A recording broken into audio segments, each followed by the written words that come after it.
നമസ്കാരം. കഴിഞ്ഞ ദിവസം നമ്മൾ ആരംഭിച്ച പബ്ലിക് സർവീസ് കമ്മീഷൻ്റെ ക്വസ്റ്റ്യൻ പേപ്പറുമായി ബന്ധപ്പെട്ട് നമ്മൾ ആദ്യമായി കണ്ടത് ഏറ്റവും കൂടുതൽ തവണ ചോദിച്ചിരുന്ന കണ്ടീഷണൽ ക്ലോസുകളെ പറ്റിയായിരുന്നു. കണ്ടീഷണൽ ക്ലോസുകളെ പറ്റി നമ്മൾ സംസാരിച്ചപ്പോൾ കണ്ടീഷണൽ ക്ലോസ് ഏതൊക്കെയാണെന്നും അത് ഏതൊക്കെ തരത്തിലുള്ളതാണെന്നും നമ്മൾ അതിൻ്റെ സ്ട്രക്ചർ അടക്കം ഞാൻ പറഞ്ഞു കഴിഞ്ഞു. ഇനി നമുക്ക് എക്സാമ്പിൾസാണ് ഇവിടെ വർക്കൗട്ട് ചെയ്യേണ്ടത്. അപ്പോൾ അതിനു മുമ്പ് നമ്മളതിൻ്റെ മലയാളം കൂടി അറിഞ്ഞിരിക്കുന്നത് നന്നാണെന്ന് എനിക്ക് തോന്നുന്നു. ഒരു എക്സാമ്പിൾ പറയുകയാണെങ്കിൽ അതേ എക്സാമ്പിൾ തന്നെ ലൈക്കിലിലേക്കും അൺലൈക്കിലിലേക്കും അൺറിയൽ കണ്ടീഷനിലേക്കും നമുക്ക് ട്രാൻസ്ഫർ ചെയ്യുമ്പോൾ മീനിങ്ങിൽ ഉണ്ടാകുന്ന വ്യത്യാസം എന്തൊക്കെയാണെന്ന് നമുക്ക് നോക്കാം. ഒരു എക്സാമ്പിൾ ഞാൻ പറയുകയാണെങ്കിൽ, if you work hard you will pass the examination. If you work hard എന്ന് പറയുമ്പോൾ അത് സിമ്പിൾ പ്രസൻ്റ് ആണ്. If you work hard, work എന്നുള്ളത് എന്താണ്? പ്രസൻറ്റ് ടെൻസ് ആണ്. അപ്പോൾ ആ സെൻറ്റൻസ് സിമ്പിൾ പ്രസൻ്റ് ആണ്. If you work hard, then അടുത്ത ക്ലോസ് എങ്ങനെയായിരിക്കണം നമുക്കറിയാം. മെയിൻ ക്ലോസ് സിമ്പിൾ ഫ്യൂച്ചർ ആയിരിക്കണം. Subject plus will or shall plus can or may plus വെർബാണ്. അപ്പോൾ നമുക്ക് എങ്ങനെ പറയാം? If you work hard you will pass the examination. Malayalam പറഞ്ഞാൽ എന്താണ്? നീ കഠിനാധ്വാനം ചെയ്യുകയാണെങ്കിൽ അല്ലെങ്കിൽ നീ ചെയ്യുന്നുവെങ്കിൽ നിനക്ക് എക്സാമിനേഷൻ പാസ്സാകാൻ സാധിക്കും.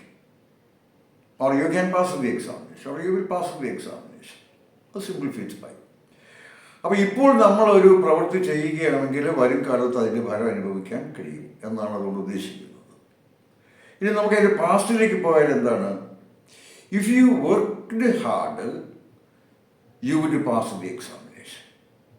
ഇഫ് യു വർക്ക്ഡ് ഹാർഡ് എന്ന് പറയുമ്പം സിമ്പിൾ പാസ്റ്റാണ്. വർക്ക് എന്ന് പറയുന്നത് പാസ്റ്റ് ടെൻസ് ആണ്, worked. If you worked hard, will എന്നുള്ളത് എന്തായി? അവിടെ സിമ്പിൾ ഫ്യൂച്ചറിൻ്റെ പാസ്റ്റ് ഫോം നമ്മൾ പ്രയോഗിച്ചപ്പോൾ വിൽ വുഡായി. You would pass the examination. അതിൻ്റെ അർത്ഥം നീ കഠിനാധ്വാനം ചെയ്തിരുന്നു എങ്കിൽ നീ പാസ്സാകുമായിരുന്നു എന്നാണ്. അതിൻ്റെ അർത്ഥം എന്താ? നീ കഠിനാധ്വാനം ചെയ്തിട്ടുമില്ല, നീ പാസ്സായിട്ടുമില്ല എന്നാണ്. ഓക്കെ, ഇതിൻ്റെ പാസ്റ്റ് ഫോമാണ് അൺറിയൽ കണ്ടീഷനിൽ പറയുന്നത്. അതിനേതാണ്ട് ഇതേ അർത്ഥം തന്നെയാണ്. അങ്ങനെ ചെയ്തിട്ടില്ല, അതുകൊണ്ട് അതിൻ്റെ റിസൾട്ട് ഉണ്ടായിട്ടുമില്ല എന്നാണ്. അതിൻ്റെ മീനിങ്, അതിൻ്റെ എക്സാമ്പിൾ നമുക്ക് നോക്കാം. If you had worked hard you would have passed the examination. If you had worked hard, subject plus hard plus past participle എന്താണ്? പാസ്റ്റ് പെർഫെക്റ്റ് ആണ്. പിന്നെ ഫ്യൂച്ചർ പെർഫെക്റ്റിൻ്റെ പാസ്റ്റ് ഫോമാണ് will or shall or can may plus have plus past participle past ഫോമാണ്. Subject plus would should could might plus have plus past participle.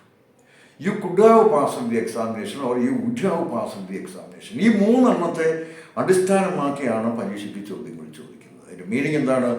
നീ കഠിനാധ്വാനം ചെയ്തിട്ടുണ്ടായിരുന്നു എങ്കിൽ നീ പാസ്സായി കഴിഞ്ഞിട്ടുണ്ടാകുമായിരുന്നു എന്നാണ് അതിൻ്റെ മീനിങ്. അല്ലെങ്കിൽ നീ പാസ്സായിട്ടുണ്ടാകുമായിരുന്നു, ഇതാണ് അതിൻ്റെ അർത്ഥം. ഈ മൂന്ന് ക്ലോസുകളാണ് പരീക്ഷയ്ക്കുള്ളത്. ഇതിനപ്പുറത്തേക്ക് വേറെ ക്ലോസ് ഒന്നും അതിനെപ്പറ്റി പറയാനില്ല. ഇത് നമ്മൾ ശ്രദ്ധിക്കേണ്ട വേറൊരു കാര്യമുണ്ട്. ഇഫിനോട്ടാണ് വന്നിരിക്കുന്നതെങ്കിൽ എന്താണ് അതിൻ്റെ വൺ വേർഡ്? അൺലെസ് എന്നാണ്. അൺലെസ് എന്ന് പറഞ്ഞ അർത്ഥം എന്താണ്? ഇല്ലെങ്കിൽ, ഇല്ല എങ്കിൽ. അൺലെസ് യു വർക്ക് ഹാർഡ്, നീ കഠിനാധ്വാനം ചെയ്യുന്നില്ലെങ്കിൽ you will fail. Unless you work hard you will fail. നീ കഠിനാധ്വാനം ചെയ്യുന്നില്ലെങ്കിൽ നീ തോറ്റുപോകും. Unless you worked hard you would fail. Unless you had worked hard you would have failed. ഇതാണ് അതിൻ്റെ അങ്ങോട്ടും ഇങ്ങോട്ടും നമ്മൾ മാറി മാറി പറയുമ്പോൾ ഉണ്ടാകാവുന്ന അർത്ഥവ്യത്യാസം. ഞാൻ ചുരുക്കി പറഞ്ഞാൽ അതിൻ്റെ ടെൻസ് പഠിക്കുന്നതിലപ്പുറം ടെൻസ് പഠിച്ചേ പറ്റൂ. ആ മൂന്നെണ്ണത്തിൻ്റെ ടെൻസും ഹൃദയസ്ഥമാക്കി ബേഹാർട്ടാക്കി വെച്ചെങ്കിൽ മാത്രമേ പരീക്ഷയ്ക്ക് നമുക്ക് എഴുതാൻ കഴിയുള്ളൂ. 4 ചോയ്സ് നമുക്ക് തന്നിട്ടുണ്ടാവും. അതിലൊന്ന് തിരഞ്ഞെടുക്കണമെങ്കിൽ നമുക്ക് ആ ടെൻസിനെ പറ്റി നല്ല ബോധം ഉണ്ടായിരിക്കണം. ഇത് സ്വാഭാവികമായി ഡയറക്റ്റ് ക്വസ്റ്റ്യൻസ് ആണ്. ഇത് ഇൻഡയറക്റ്റ് ആയിട്ട് ചിലപ്പോൾ ചോദിക്കുമ്പോൾ എന്താണ്? Had you worked hard, had you worked hard എന്ന് പറഞ്ഞാൽ if you had worked hard എന്നാണ്. അത് ഐഡൻറ്റിഫൈ ചെയ്തുകൊണ്ട് നമുക്ക് പറയാൻ കഴിയണം. അവിടെ ഇഫ് ഇല്ല, പക്ഷെ അത് കണ്ടീഷൻ ക്ലോസ് ആണെന്ന് നമ്മൾ എന്ത് ചെയ്യണം? തിരിച്ചറിയണം. അതുപോലെ തന്നെയാണ് if I were a millionaire, ഞാനൊരു മിലനർ ആയിരുന്നു എങ്കിൽ എന്ന് പറഞ്ഞ് തുടങ്ങുകയാണെങ്കിൽ എന്താകും? If I were a millionaire I would help the poor. ഞാൻ പാവങ്ങളെയൊക്കെ സഹായിക്കുമായിരുന്നു. ഞാൻ മിലനർ ആയിരുന്നുവെങ്കിൽ ഞാൻ സഹായിക്കുമായിരുന്നു. ഞാൻ അല്ലെങ്കിൽ എന്താണ്, ഞാൻ മില്യണർ അല്ല, അതുകൊണ്ട് ഞാൻ പാവങ്ങളെ ഒന്നും സഹായിക്കുന്നില്ലെന്ന് എൻ്റെ നെഗറ്റീവാണ്, അത് നെഗറ്റീവ് മീനിങ് ആണ്. അപ്പോൾ if I were a millionaire, അവിടെ വേറെ എ മില്യനെയർ എന്ന് പറഞ്ഞു തരും. അപ്പോഴവിടെ ഈഫ് അണ്ടർസ്റ്റുഡ് ആണെന്ന് നമ്മൾ മനസ്സിലാക്കണം. വേറെ a millionaire I would help പോവുക. ഇതാണ് നമുക്ക് ചോദിക്കാൻ പറ്റുന്ന തിരിച്ചും മറിച്ചുള്ള ചോദ്യങ്ങൾ. ചിലപ്പോൾ കണ്ടീഷൻ ക്ലോസിൽ ഈഫ് നേരിട്ട് തന്നിട്ടില്ലെങ്കിൽ അതൊരു അസംഷനില്ല, നമുക്ക് എന്താണ്, അതൊരു ഊഹമാണ്, അവിടെ അതുണ്ട് എന്നുള്ള കോൺസെപ്റ്റിൽ വേണം നമുക്കത് ചെയ്യാനായിട്ട്. പിന്നെ ഞാൻ നിങ്ങളോട് പറഞ്ഞത്, ഈ ഹാഡ് കണ്ടാൽ ഉടനെ നമ്മൾ ടെൻസിൻ്റെ അതിലേക്ക് നമ്മൾ ഹാഡ് പ്ലസ് പാസ്റ്റ് പാർട്ടിസിപ്പിളിലേക്ക് നമ്മൾ പോകരുത്.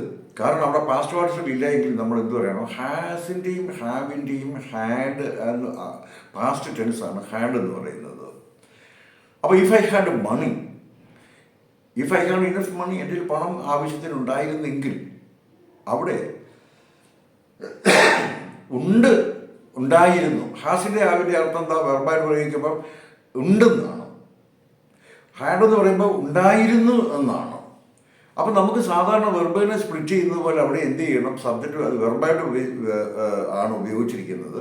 അപ്പം നമ്മൾ എന്താ ചെയ്യേണ്ടത്, ഇഫ് ഐ ഹാഡ് മണി എന്ന് പറയുമ്പോൾ എന്താണ്, അത് പാസ്റ്റ് ടെൻസ് ആണ്, സിമ്പിൾ പാസ്റ്റ് ആണ്. ഹാഡ് കണ്ടു എന്നുള്ള ഒറ്റ കാരണം കൊണ്ട് അത് പാസ്റ്റ് പെർഫെക്റ്റ് ആയിട്ട് കണക്കാക്കരുത്. കാരണം ഇതിന് തൊട്ട് പിന്നാലെ എന്താണ്, അത് സഹായക്രിയയായിട്ടല്ല പ്രയോഗിച്ചിരിക്കുന്നത്. സഹായക്രിയയായിട്ടായിരുന്നെങ്കിൽ അവിടെ പാസ്റ്റ് പാർട്ടിസിപ്പിൾ ഉണ്ടാകുമായിരുന്നു.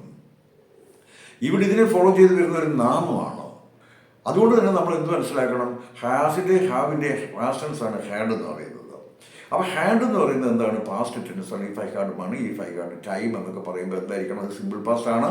അതിൻ്റെ മെയിൻ ക്ലോസ് സിമ്പിൾ ഫ്യൂച്ചറിൻ്റെ പാസ്റ്റ് ഫോമിലായിരിക്കണം. ഇത്രയും ഞാൻ പറയുമ്പം കണ്ടീഷൻ ക്ലോസ് കഴിഞ്ഞു. ഇത് ആനുകൂല്യമായിട്ട് ഒന്നിലോട്ട് പഠിക്കാനൊന്നുമില്ല. ആ ടെൻസ് നിങ്ങൾക്കറിയാമെങ്കിൽ എന്താണ്, വളരെ സിമ്പിളായിട്ട് നമുക്കത് ചെയ്ത് പഠിച്ച് ഉത്തരം എഴുതി ആ മാർക്ക് നമുക്ക് വാങ്ങാൻ കഴിയും.